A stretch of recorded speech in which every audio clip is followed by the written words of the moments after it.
Garden.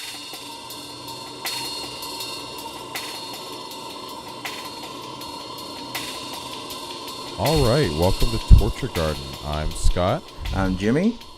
and today, we're recording this right after Thanksgiving, and we're just getting in from our respective homes. So now We're completely bereft of ideas too. yeah. So we figured we'd just kind of do like a fun, light, loose, easy breezy, beautiful episode. Yeah. Where we just kind of shoot the shit and talk about whatever we want.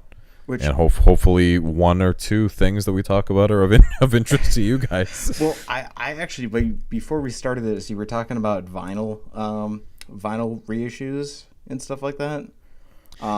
Which is something I'd really like to add on to because I do find that whole thing really interesting. But it's sort of a double-edged sword in a way. Yeah, it's so the specific thing I think you brought up, Jamie, is that they reissued Coil. Yeah, the time machines. Yeah, and the cool thing about that is I believe, and you correct me wrong, I think they must have a digital edition along with that. It's on right? Spotify. I know it's on Spotify. But so there's stuff like, and I know that there are different. Swans has done that, and obviously Coil's done that, and they've done that over the past few years. I think this is the latest one they've done. I think you had mentioned Throbbing Gristle's done that. Yeah, Psychic TV. So one of the cool things about the resurgence of physical media, which has primarily been vinyl, but CDs coming. Most of these come with these reissues come with a CD option as well. They also get updated to Spotify and whatnot, and there's a digital option available. And I don't have any more examples off the top of my head, but I know that several other bands have done this where, it actually brings these somewhat long lost out of print albums back into the public consciousness. Because a lot of, Swans kind of came back into prominence with, the Seer, from the Seer onward. And then you have obviously To Be Kind and The Glowing Man. Yeah, now the Great Annihilator reissue. Yeah, exactly. They reissued Filth, and they reissued The Great Annihilator, and then I wonder though if that's. I feel like that's partially because of Jira, with the whole Young God records type of thing. Exactly. And I think it's because Swans is back, so hey, let's get it all going again. Which I think that makes sense. They had quite a long dry spell. They were really prominent in the underground up until Soundtracks for the Blind. Yeah, speaking of, sorry to interrupt you, but have you ever listened to any of the Angels of Light projects? I forget. I have a couple of them. I forget which ones I have, but I really do. Michael Giro's always had a fascination with kind of almost that alt country ish, or just kind of different shades of folk. And I think he does interesting, gothic folk, whatever, and he explores that with Angel of Light, and I think it's enjoyable. Yeah, I do like the stuff he does with that. Yeah, that's interesting because I've always wondered about some of his side projects because they never get really as much notice. Yeah. As Swan stuff, but they do have. Young Gods does have some interesting stuff. They have. I really do like Angels of Light, and then Akron Family is another project that's released quite a number of albums on Young God. They do some cool freak folk, psychedelic folk stuff like that. And I think, kind of speaking to your point, Swans kind of outshines everyone else on Young God. They kind of attract the bulk of attention for what that label does. Oh yeah. I mean, it's sort of like Steven Wilson and K-Scope, which I think he's still doing K-Scope. Yeah. And you don't think of. Well, I mean, I think Pineapple Thief might be on K-Scope too. Yeah, I think they are, but I don't even remember the last time they released it. Now I think it was last year. Was it really? Yeah, New Pineapple Thief was last year. All right, well, excuse me.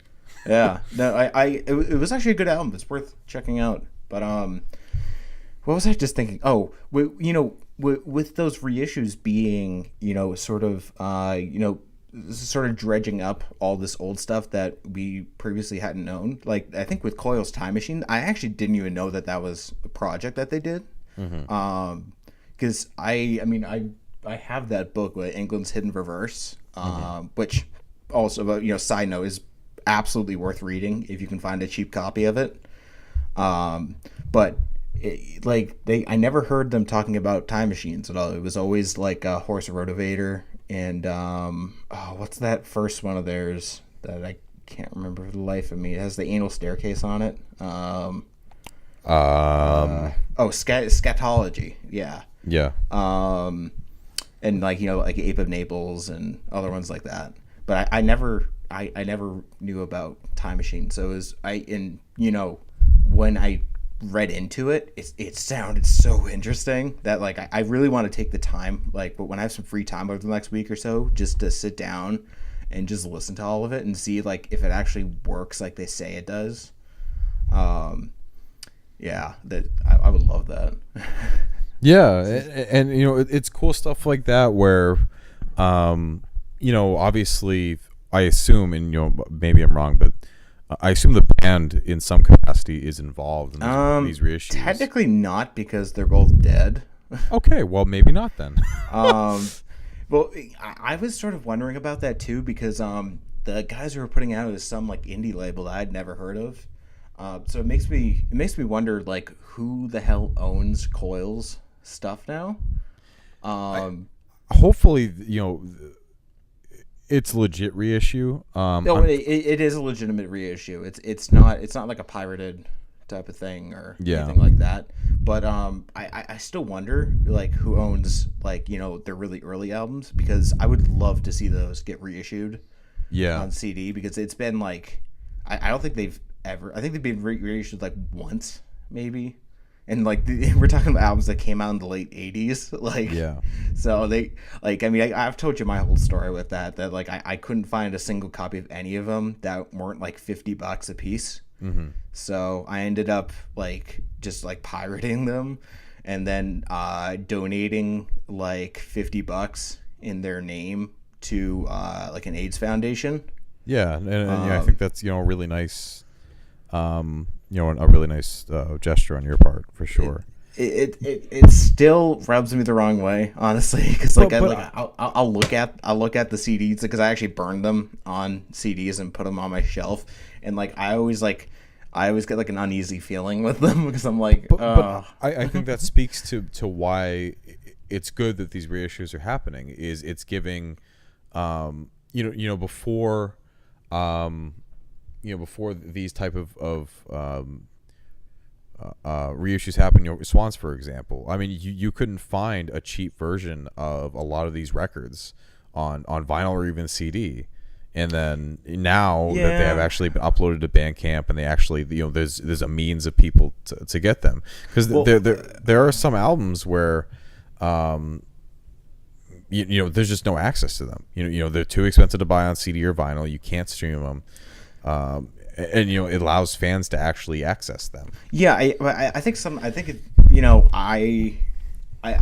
that the reason that Coil kept those reissues so under that they didn't reissue those albums, I think it's because they liked the idea of the rarity of it. It was an artistic choice by them, which not exactly an artistic choice I agree with, but nonetheless I think it's worth respecting their choice.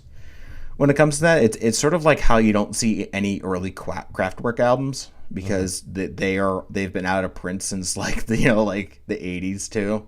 Yeah. And they vehemently refuse to reissue them. It's actually sort of interesting how against reissuing those specific albums they are. Yeah, and I think I'm with you that I really, are their artistic choice, it's their right, they own the music, they made the music, it's totally, understandable that, they have that right to do what they want with it. But I guess I don't see the appeal of restricting access to your music to people. I don't really see why you would want to do that. Well, I think for Coil, they are very far from a normal sort of band. Sure, no, absolutely. And I think that they're Even the way they just viewed the world, like they had a lot of really odd like esoteric beliefs, and like they were like active in like occult, practices and things like that. And it was really interesting actually to read England in Reverse and just see sort of the life that they led, because they were in England, openly gay, a couple at a time where it was just like they were sort of like the complete opposite of what you'd expect from a gay couple in Britain in the 80s. And it was really interesting. And so I think that like it almost makes sense for them not to do it. It is frustrating because I like to hear, it's cool to hear these types of things, but I mean, they're both sadly deceased now. So I feel like they'll probably end up being reissued at some point, because I feel like there's always, Coil's one of those bands. I think that there's always an active interest in them, even though it's still very underground. But it's like, people like Trent Reznor, swear by Coil. It's so, I think there's enough interest in it that I feel like another indie label could probably pick up, Scatology and Horse Rotivator and like actually make some reissues. But but at the same time, I'm sort of I'm still really like on the fence about some of them, especially the vinyl reissues of things, because just the way vinyl's being just hoard out in a way is getting really frustrating. I just think for everybody involved in the process of making it, because there aren't enough vinyl plants around, so everything's getting overbooked, and it's just creating a lot of problems, which also begs the question, like, why the hell haven't people opened more vinyl plants? I mean, Jack White's Third Man Records is like the first vinyl plant to open in like with new machines in like a very long time. I don't know. I think people are probably reading the landscape and they're not convinced this is going to be a long-term thing, which it honestly wouldn't surprise me either way. It's been steady enough that I can see it lasting for a decent amount of time longer, but I agree with the general hesitation that I'm not sure if this is going to be a long-standing thing that just doesn't maintain the boom it's had. Because I think a couple years ago, vinyl sales outpaced, in terms of growth, other forms of music consumption. Yeah. Well, it's not that it could very well be a bubble. But I mean, even if it is, even regardless of that, whether it'll still be relevant in 5 years from now, people will still make vinyl even 10 years from now. Just probably not as in such huge mass quantities. So it just still begs the question, because I think even at worst, you could invest in a company that would make this type of stuff. You could buy all the vinyl presses and everything, and then when the bubble pops, I mean, I'm pretty sure you could still find work, because everybody wants their shit on vinyl. Even if that bubble popped, there's always somebody still looking for their stuff to get recorded. Yeah, no, for sure. I mean, it's not like vinyl pressing ever went away. It's just that it wasn't as popular as it was. I think I'm assuming there's a lot of capital investment that has to go into buying the machines and whatnot. Because it's interesting that the turntable market, for example, I have a newer turntable that's not really to the quality of my parents' old turntable, and they have an old time console that included a tape deck and CD player. It was like the full 9 yards. And I think that there was kind of a lull in interest, so the quality of these things and the amount people were willing to invest in making it weren't there. And now I think you have, people are jumping on it. You have all types of kind of kitschy turntables. Like, for example, you can buy all these kind of novelty vinyl suitcases. Like, there's one I've seen where it has speakers built in. I mean, the quality's terrible, but it has like Charlie Brown on it, and he's talking like a cartoon panel about his vinyl collection and whatnot, his record collection, and it's cute stuff like that that'll catch people's attention. And then I have friends who collect, I collect vinyl quite a bit, and I know friends from varying degrees. There's some people that will buy a record once in a while and they think it's quaint. And then other people who just buy physical media just for the sake of collecting it, and then other people who are really dedicated to it. So I guess I'm just not sure. I think, I agree with you, Jimmy, that it would make sense to invest in it. There's at least enough evidence that it's going to be long-standing enough that it's worth the investment. Mm-hmm. But I'm just not sure from a business perspective if they think it's enough to get involved. Yeah, I guess. It's just, I don't know, it still perplexes me a little bit. Like, because, I mean, usually, like, when you have, like, a market with such a need like this, you usually fill that need pretty quickly. Yeah. But I mean, I think to go any further in this vein we'd pretty much be like writing for Forbes at this point. Yeah, but I think for me it's it's just it's nice to collect. There's some nice aspects of collecting. Obviously, I mean, you can't argue that the most convenient, easiest way is just to have MP3s. It's just to have a hard drive. It makes moving. I just moved states recently, and moving the heaviest and most valuable things I moved were my vinyl and CD collection. Yeah, I remember packing those up. That was a lot of fun. Yeah, it was quite a bit.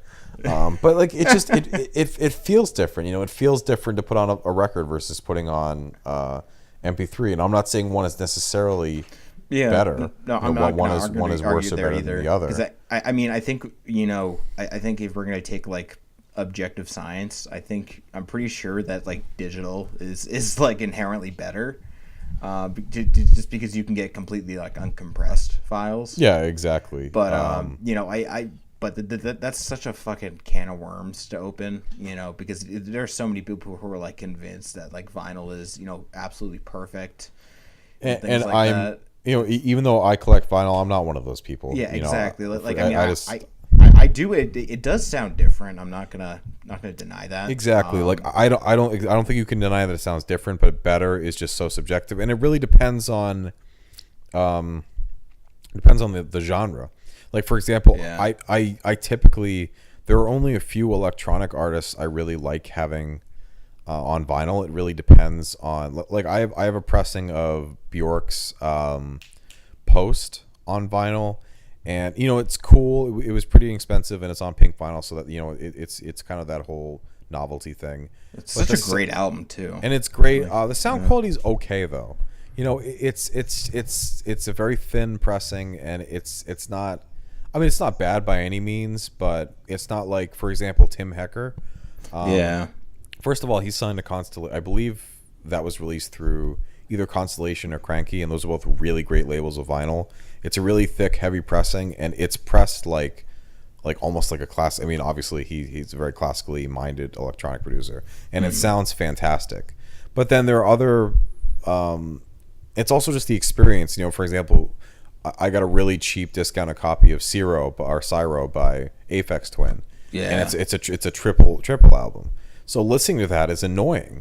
You don't have flow. You don't have anything. In terms of actual continuity with any of the songs. So it's really it's about not only the sound quality but the experience of listening. There are some albums that you really can't listen to on vinyl, I think, to get the full experience. You really need to listen to it, in its entirety. And at the same time, though, that there are albums that I think can work better on vinyl, like how you I think we were talking about is either Soft Machine's third or was Tego Mego, that you really liked listening to on vinyl because it's like a song per side. Yeah, and Tangerine Dream is a great example of that too. And also, just in general, I love the sound of jazz on vinyl. Like, I bought, my girlfriend and I, we went out to Montauk, which is at the tip of Long Island, and we took a trip out to Shelter Island, which is right in the middle of the two forks of Long Island. and I found this really cool, cheap, vintage. I think it's an original pressing of Time Out. I think. Oh, nice. Is that what it's called by Dave Brubeck? Yeah, that Dave. album. That's a group. This is a fucking classic, man. It is, and it was. I just one of those albums. I need to buy that at some point. And it was a perfect place. Really cool bookstore on this island, and I grabbed it. And the sound quality is amazing. It has that classic, crisp. The crackles in all the right places. Just fantastic jazz album. And I haven't listened to it on CD, but just that's the perfect kind of environment. Perfect quality I want from that music. So it sounds great. You know what's odd is like I know that album, and it's like considered like one of the best jazz albums ever made. I still don't have it. As strange as that is, like, it's interesting that I'm sure we could just like rattle off album. What was that album that it took you forever to get? The Epic or no? What was it? There was an album that you told me like, oh, I just bought this, and I was like, you didn't have that? Oh, was it Faith No More's The Epic? No. Or no, the Epic, the real thing. I don't know what it was, and now it's gonna bother. I know. I know. I almost want. There was an album where you're like, I just bought this, and I was like, wait a second, you didn't have that? Oh, I can't. This, I know. There's too many of those. Yeah, and I know. I know those albums I have where I've told you I got it, and you're like, wait a second, you didn't own that? Yeah, damn it. That's gonna bother me to the end of this call. I've been really listening to I've been spinning a lot of jazz lately, and I'm just surprised that I still don't have like out of all the albums, I have like 2 huge Thelonious Monk collections, but I don't have any Brubeck. Like what the fuck? Yeah. Like I actually, what I've been you ever listen to any Ben Webster? No, I haven't actually. I've really been digging Ben Webster. He has like just this way of playing that's like very like throaty, and it's almost like the complete opposite of Coltrane, because it's very subdued, and like he sort of chooses what he wants to play, and like it's similar almost in a way to Miles Davis's pre Bitches Brew, like back when he was still using the mute and everything. But there's something really beautiful about the way Ben Webster plays that I'm really digging. Like there's this album that he does with the Oscar Peterson Trio, and it is like just fantastic. It's like it's only like a little over half an hour. Such a nice thing to listen to. Nice. Oh, speaking of albums, I was thinking of this earlier. Have you listened to the new Björk yet? I actually after the Pats game I put it on, but then it was just kind of an awkward amount of time to when we were gonna record, and it's over an hour long. Oh, I didn't realize it was that long. But the first track, from what I've heard, from what I've heard about it, it's basically it's in the vein of Volnakura, but it's more positive sounding. Volnakura was kind of a sad heartbreak album, and now this is kind of more of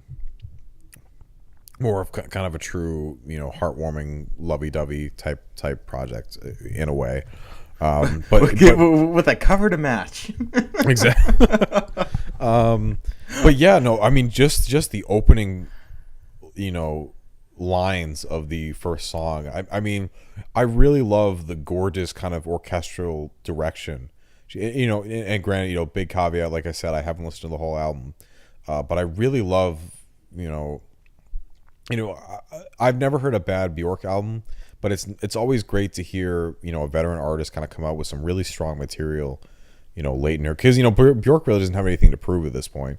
She's released some truly, excellent albums, and it's nice to hear, some kind of late career gems coming down the pipeline. And again, I'm really excited to listen to the new album in full, but I loved Volnakura, and just from the the first little bit I heard, I'm just more and more excited to dive in more. The Volnakura really grew on you too. Like I remember you talking about that, how like you were like not into it at first.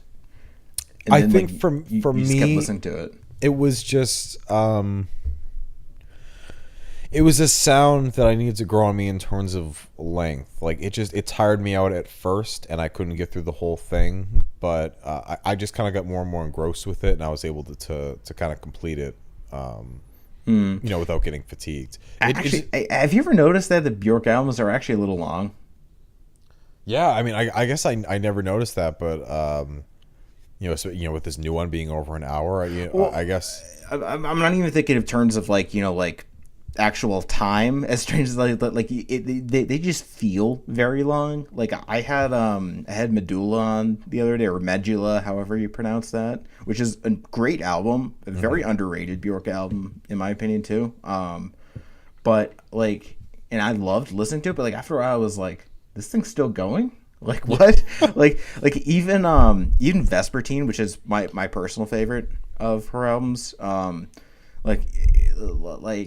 there's like certain parts I'm like, it's not finished yet. Like what? We're still doing this. Yeah, like it's not like I don't enjoy it. It's just like sometimes like I don't think it outstays its welcome by any means, but it just makes me like there are certain times that it just like it occurs to me I'm like, I'm still listening to this. Yeah. And the weird thing is like I can listen to an album like Herbie Hancock's Sextant, which is like has like like 2 20-minute tracks on it, and like the time just flies by. Yeah. Well, and I think that speaks to something we've talked about many times is the kind of the quote unquote length or the actual length of an album really depends on the genre, your mood, the number of tracks, and the compositions themselves. Obviously, I think part of the reason is just because I think Björk, she puts a lot into her music. Yes, for sure. And I think just even emotionally, I think just even through her voice, and I think that after a while, it can definitely tire you out. But like I know that I actually sold my copy of like Homogenic or Homogenic, however why is it so hard to pronounce Björk albums? Oh, I was gonna say you're 0 for 2. I know, like, settling on a pronunciation. Debut's easy, Post is easy, Vespertine's easy, Volnicura, Utopia, but like some reason these two, but nonetheless, like I sold that copy because like I was just like after a while it was just a lot. I actually, honestly, like I find that album a little overrated. And I feel like if more people listen to this, I'd probably be like kicked off YouTube forever for just saying that, because people really like that album. But I just like there's Hunter's really cool, and like All Is Full of Love is a really great song too. But I just found the album to be just way too long, and like just it didn't have enough for me. But maybe it's because I just like I remember when I was listening to it, it was way back in the day. Like I'm pretty sure I think I got you into Björk, right? I believe so. If I remember correctly, if I remember correctly, we were at Newbury Comics, and I was looking into it, and I saw a really cheap copy of Homogenic for like $4 or $5. And I mean, that was the first album. I'm pretty sure, yeah. And then you see us, and I was like, yeah, why not? Because it's highly acclaimed. I remember I haven't listened to it for a while, but I remember liking it quite a bit. Yeah, I really should give that another try. I really like that. I really respect Björk a lot. Actually, but when I was at Bulma's the other day, I saw a copy of Debut there, really cheap, and I was thinking about getting that. But honestly, I mean, this episode is gonna be nothing but tangents. If I could buy anything right now, it would be Nick Cave and the Bad Seeds, like Let Love In or Henry's Dream. Like I have been really digging Nick Cave lately. Yeah, I mean I love Skeleton Tree from last year, and that's another band that I really need to get into. It just for some reason, every time I've seen it, it just hasn't been the right price or hasn't been an album, I wanted to start out with or whatever. Exactly. They like the selection's terrible most of the time. Yeah, it's really annoying when it comes to that. But yeah, Nick Cave is totally worth checking out. And the weird thing is Skeleton Tree is really no other album is like Skeleton Tree in their entire discography. Yeah, that's why I was so caught off by that, because I had this happens with a lot of artists where I have an idea about what they're going to sound like, this is what this band sounds like, And then I was like, oh, I'm going to try out Skeleton Tree. Everyone's talking about it. And it did not at all match Oh, I know. what I thought it was going to sound like. That album, that album just haunts me. Like, that album literally haunts me. Like I keep it on the shelf. I refuse to sell it. But at the same time, I am really picky about listening to it. Yeah, it's really heavy. It's a roller coaster, man. Yeah, it's the same thing with this year. It's Mount Erie. Oh yeah, a crow. Oh fuck, I don't remember the name. Yeah, a crow looked at me. Yeah, I've listened to that album in full once, and it's just it's too heavy. Like I loved it. You know, it's just incredibly raw, incredibly honest. But it just, and actually, I put it on again once while Lauren and I were together, my girlfriend, and literally after the first part of the first track, she like started bawling her eyes out, and just because it's so sad, it's just so fucking sad. I need to give that thing a whole listen, because I'm honestly not a big fan of folk. Yeah. And especially like that type of folk that, you know, it's like not the whole like, oh, just me and my guitar type of thing, because I actually don't mind that. Like I really like Nick Drake's Pink Moon. Yeah. But like, it's basically just like spoken word confessional. Yeah, exactly. Like, over guitar. That's sort of the thing that like I remember even hearing Oliver from Deep Cuts when it came out. He was talking about it, that he's like, you know, somebody could argue that this isn't even music in a way. And he's in like I sort of get what he means. I do too. Yeah. Yeah, and like I think saying that it sounds like a discredit to you know, who's the guy who's part of Mount Erie. It's one dude. It's Phil. Shit. What's his name? Phil. It's Phil E something. His last name escapes me. Yeah, like, you know, so no shade to him at all. But like I think there's something to be said in Oliver's statement about that, because there's just like, it's so stripped back and raw. No, I completely agree, for sure. Like it's definitely not something that you could just, you know, oh hey, I have a couple minutes, let's put on Mount Erie. Exactly. Like it's more like, you know, like you're at the end of your rope, and like, you know, you need something because you know it takes like half an hour to, you know, tie a hangman's noose. No, absolutely. Like the first fucking track, there's a lyric where I mean, I'm gonna paraphrase, but he said, you know, package arrived today, and it was, you know, our daughter's backpack to start her first day of school. You know, it's going to be, you know, it's a package that's going to be for a future that you won't be a part of. And like, that's fucking heartbreaking. Oh yeah. Like that's so fucking sad. And that's in the first track. Yeah. And it really, you know, from there it doesn't get any lighter. And it really is one of those things where you know, a lot of times, you know, I view my end of year list, or I view my favorite albums of the year as the albums I listen to most. But I think that's going to be included, even though I've only listened to it once, just because it's just so difficult to listen to, and you know, it's such a challenging album to listen to, but it's at such a high quality, and I loved the visceral emotion that it had, but it's not something I can, like you said, like just kind of like low key put on this really heartbreaking album. You know, he recorded it in like the room that he recorded some of the songs in the room that his wife passed away in, and it's just the instrumentals, and his voice is so, you know, so pained and whatnot. I totally see that. But you know, it makes me wonder also, because I've been thinking about this the last couple of days, is like what's going to be on Fantana's end of the year list. And like, I mean, he gave that album like some serious props.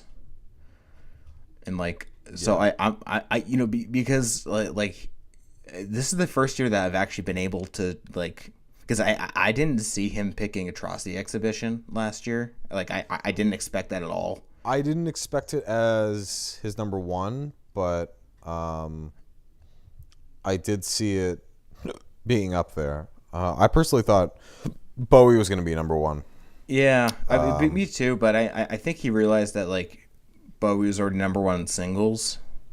Yeah, but I don't know, you know, like, but I really do wonder what he's going to pick this year, because there are a lot of albums that really got him this year that, it makes me, it makes me feel like it might just come out of nowhere.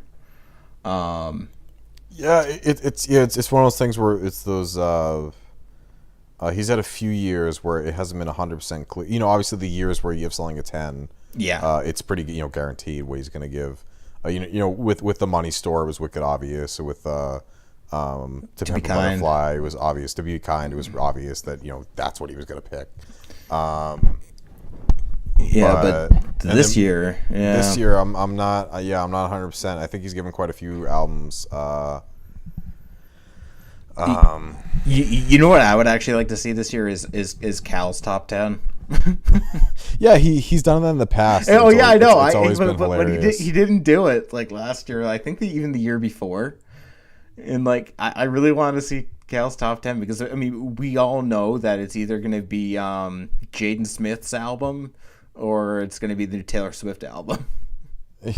Or maybe if Azalea Banks drops something this year. Yeah. Jeez.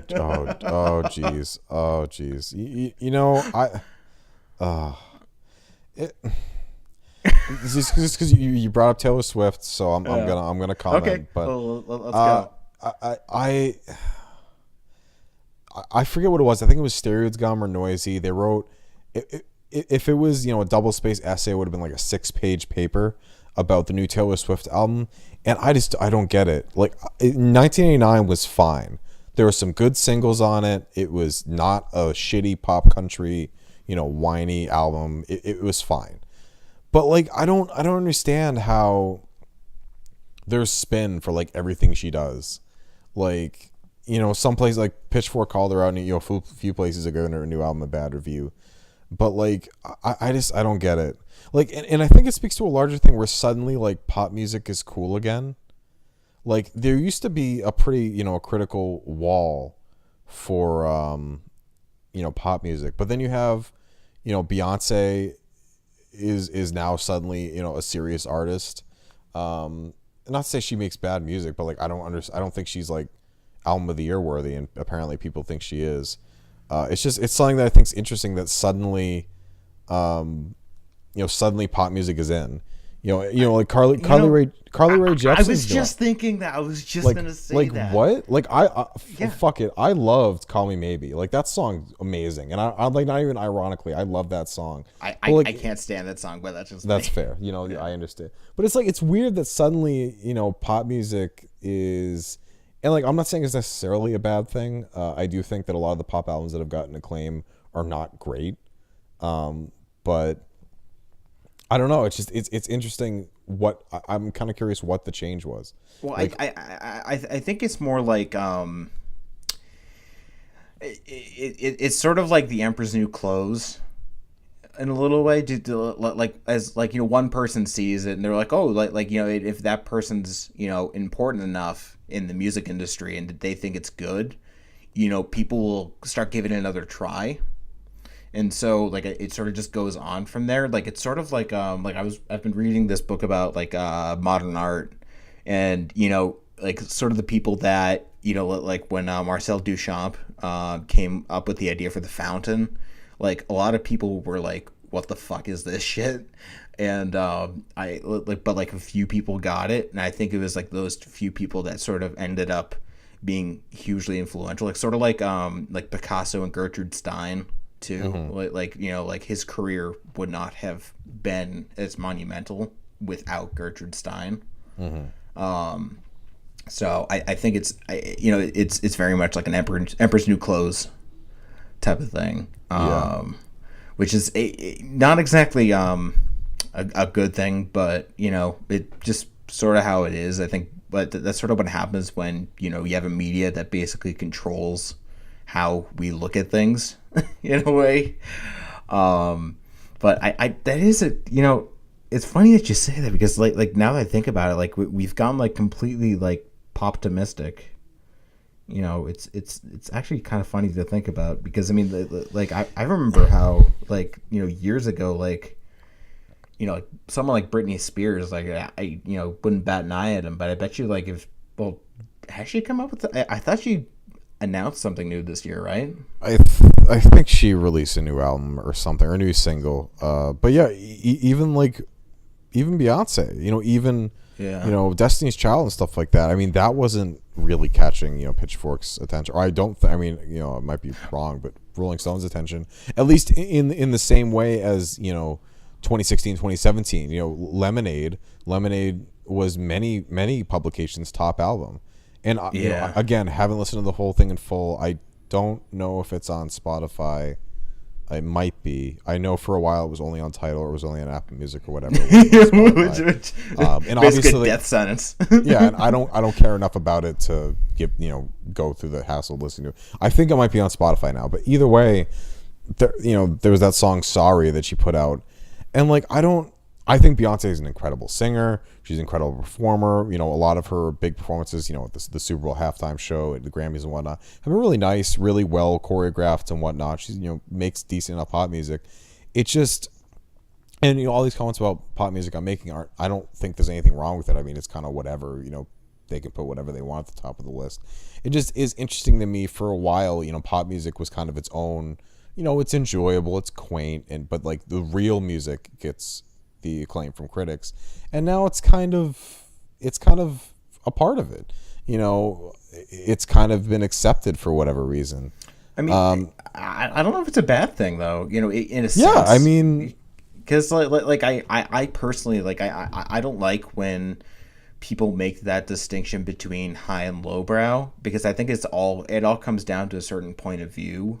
Yeah. Especially in literature, that really, really rankles me. It just rubs me the wrong way so much a lot of the time, because there's always that oh, well, Hemingway was literary, and good, but someone like Arthur C. Clarke is not good because he wrote science fiction, and it's yeah. Really? That's so petty. Yeah, it's kind of in the same way that we're seeing with film. Since we're doing tangents this week, I think horror movies are kind of enjoying that kind of artistic credibility. You had The Witch, you have Get Out. I think that speaks more for the people behind it, I think, than the actual genre itself, because I mean, there are tons of bad horror movies out there still, absolutely. The Flatliners remake, which had I think it might still have a 0% on Rotten Tomatoes, but I get what you mean, but I think that part of that also has to do with production studios, A24. A24 is fantastic. Exactly. But I think that it's still I mean, it's kind of hilarious. I think Get Out is in the comedy category for Golden Globe. I remember that. That's weird. In some ways, the movie's a satire, and there is a lot of funny moments in the movie, but that's just kind of. It kind of reminds me of. Have you seen BoJack Horseman? Yeah, but I haven't watched it past the second season. So. Oh well, in the second season, I meant I watched the first two seasons. Yeah, and then I stopped afterwards. Yeah, well, in the beginning of the second season, his autobiography or his book wins a Golden Globe as a comedy, even though he said it's not a comedy or a movie. And it's kind of like that where I think what was it that was also there was some movie featuring Matt, some kind of serious movie that was considered a comedy. But yeah, it's just it's interesting how even when these type of institutions kind of start to become a little bit more broad in what they allow in as quote unquote acceptable, they still kind of fuck it up to a degree. Yeah, they still don't really do a great job of integrating it.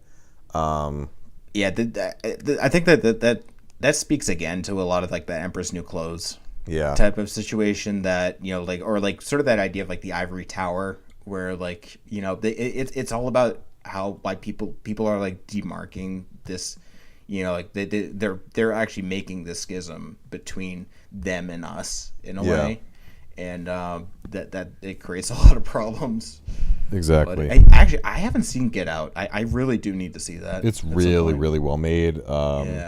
It's really, really good. It's also interesting that Michael Key, or Michael Peel, Jordan Peele. Jordan Peele. You know what? It's Michael Key, whatever.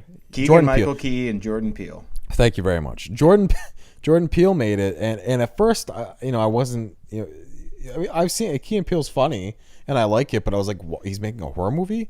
But just the way he did it was so great, and it's one of those movies that it benefits a second watch, because as soon as the movie concluded, it kind of illuminated some things that had happened, at the beginning, and some kind of illusions that happened throughout the movie.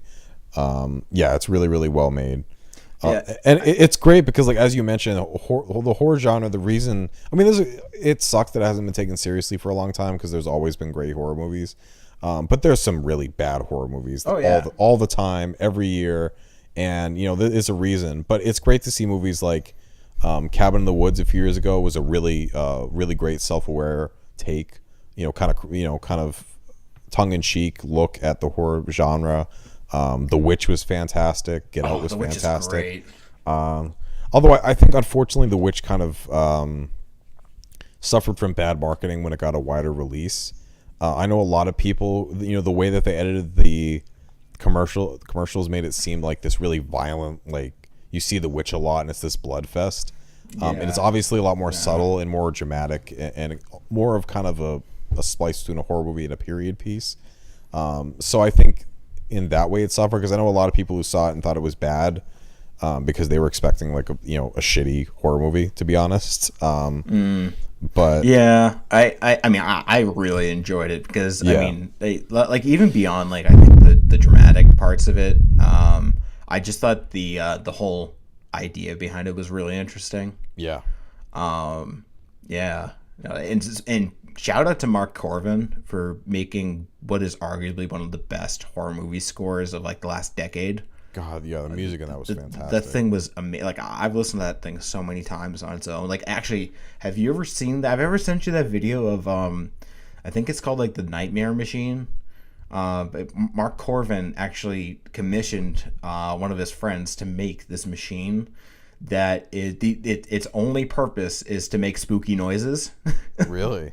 Yeah, and it's really cool how it works, because it's like a lot of it is like it's like hand crank on some parts, and like there's so many ways to sort of do things, and it makes all these creepy little drones and like just screeches, and it's a really, really cool thing to check out. That actually sounds a little bit familiar now that you mention it. You may have someone showed me. Yeah, I may have talked about it before, because I think it's really cool. Like, I sort of wish I had my own. Like, I would totally buy one of those. Like, not even thinking about it, because I don't know, that just sounds really cool to just like make a horror movie soundtrack. Like, because I mean, like, it's either that or the Hacks and Cloak needs to release a new album, and yes. I think I probably have a better chance of releasing a horror movie soundtrack than that. So. Oh my god, we need one of those. We like Hacks and Cloak. Please make something, please. Hopefully next year. It'd be awesome if it was like a really late release this year. That would be awesome. Yeah, just like out of nowhere, like December 29th or whatever. Yeah, like this is sort of like how Eno released that album like on like January 1st. Yeah, literally the first of the year. Or like Run the Jewels 3. Even that's a little bit different, but still. Yeah, I kind of wish they waited, just because I'd like to include that in my top of the year for 2017, but like it just objectively didn't come out this year. I think that was part of. I think that they sort of planned it exactly like that. Yeah. On purpose, because of I don't think they wanted all those end of the year stuff. I'm guessing, because like they could have waited. I remember streaming it. I think they released it on like the 24th of the 20th. I mean, to be fair, they released it on Christmas. Yeah, they had that song, Christmas Fucking Miracle, and that's kind of been like a shtick they've gone with. So like it makes sense that way. And like either way, I mean, obviously it's still a great album. I think in my view, it's probably, at least it's my favorite of the three. I think it's the most consistently good all the way through. Whereas I think the first two have really, really great moments, and a lot of moments that are better than the third one. But there are also some moments like are really bad. or not really bad, but there are moments that just aren't great. Whereas I think the third one is just consistently good all the way through. I mean, I like them all. No, I like them all, and like, that's not to say I really love all of them, and I'm really glad that they connected, because they're not two MCs that you would really ever expect to get together, and they ended up being a perfect match. Yeah, because they both had very different careers, and suddenly somehow linked up for actually 4 great albums, because LP produced R.I.P. music by Killer Mike, which is a great album. It is a great album. Yeah, I can't wait to see what they have to come out next.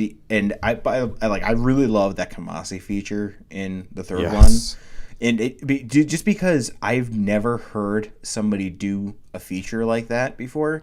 Because usually it's like when you put a feature in a hip hop song, it's like, oh, they get a verse or they get a bar or what have you, and you would think you do the same thing for like an instrumental, but like to add it the way they did was so cool. Yeah, absolutely. And it just speaks to LP being like one of the best producers in the game. Easily, yeah, absolutely, definitely, yeah.